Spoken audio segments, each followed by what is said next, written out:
गुप्ताच्या लेखणीप्रमाणे गुणगान करणारे सुज्ञ परीक्षक आणि रसिक श्रोते हो, नमस्कार। स्वराज्य संस्थापक राजेश्वर छत्रपती, आरक्षणाचे आद्य जनक राजर्षी शाहू महाराज, समतेचा संदेश देणारे महात्मा फुले, दीनदलितांचे कैवारी, संविधानाचे जनक डॉक्टर बाबासाहेब आंबेडकर या महापुरुषांच्या विचाराला आणि कर्तृत्वाला प्रथमतः विनम्र अभिवादन। संवाद सामाजिक संस्था निर्भीड युवा वक्ता ऑनलाईन वक्तृत्व स्पर्धेमध्ये मी नेहा रामचंद्र घाडगे ठपाळवाडी व्यासपीठावरती विषय मांडते, शिवराय शाहू फुले आंबेडकर यांचं नातं काय। मी कुणाच्या घरात जन्माला यावं हे माझ्या हातात नाही, माझा रंग कोणता असावा हे माझ्या हातात नाही, मी कोणत्या जातीत जन्माला यावं हेही माझ्या हातात नाही, परंतु आज काळा गोरा उंच बुटका उच्च नीच हे प्रवर्ग आपणच निर्माण केले। नाना पाटेकरांनी लिहिलेला लेख मला आठवतोय। मी शिवरायांवरती कविता लिहिली, मला फोन आला तुम्ही मराठा आहात काय।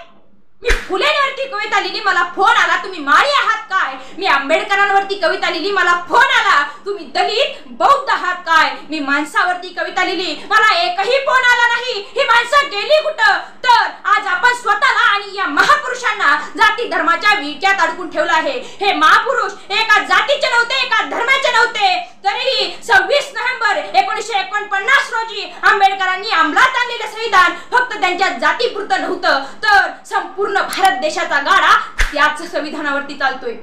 मुलगी शिकली तर कुटुंबाला हातभार लागेल आणि तेच कुटुंब उद्या देशाला जगाच्या प्रगतीपथावर नेऊन ठेवेल या विचारानं स्त्री शिक्षणाला विरोध असताना देखील फुलेंनी सावित्रीबाईंना शिकवून सर्वत्र समतेचा संदेश दिला। शेतकऱ्यांवरती होणाऱ्या अन्याय अत्याचाराला आळा घालण्यासाठी त्यांनी वेगवेगळे ग्रंथ लिहिले। शिवरायांनी 12 बलुतेदार आणि 18 आलुतेदार एकत्र करून स्वराज्य निर्माण केलं। अंधारात साच पडलेला रयतेला त्यांनी उजेडात आणलं। दीनदलितांचे कैवारी, समतेचा संदेश देणारे डॉक्टर बाबासाहेब आंबेडकर। आज आपण जयंत्या साजऱ्या करतो, बॅनर लावतो, परंतु आज लोकमान्य टिळकांनी सर्व जाती धर्माचे लोक एकत्र यावे म्हणून शिवजयंती गणेश उत्सव सण साजरे केले होते। आज आपण त्यांनाही वाटून घेतलं। एक काल्पनिक कथा आहे मित्रांनो, पण आपल्याला विचार करायला नक्कीच लावेल। एका रात्री सर्व पुतळे एकत्र आले आणि बोलू लागले।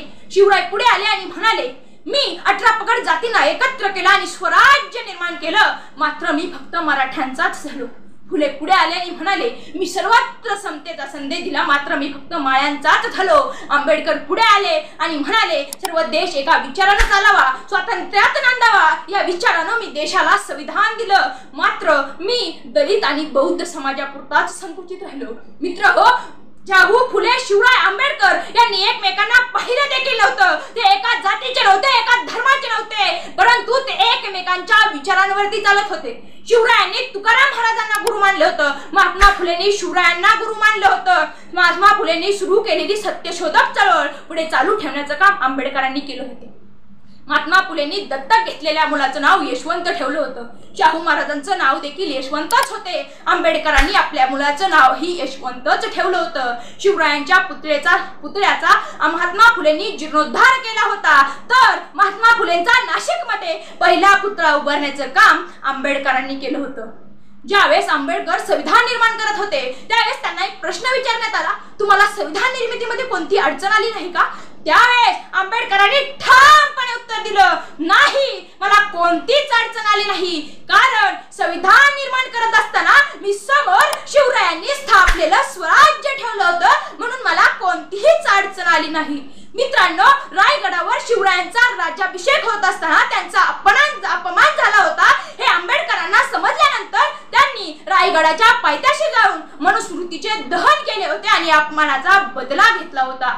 स्वराज्य संस्थापक शिवराय टाटापेक्षा श्रीमंत होते ते फुले, दलितांचे कैवारी डॉक्टर बाबासाहेब आंबेडकर, कोल्हापूर संस्थानाचे प्रभू शाहू महाराज या सर्व महापुरुषांचं नातं जर काय असेल तर त्यांची समाजाची जुळलेली नाळ ही एकतेची, एकात्मतेची, अखंडतेची, बंधुत्वाची, अन्याय अत्याचाराविरोधात लढण्याची अशी होती। अशा या महामानवांना त्रिवार वंदन करून मी माझ्या वक्तव्यास पूर्णविराम देते। मनपूर्वक धन्यवाद।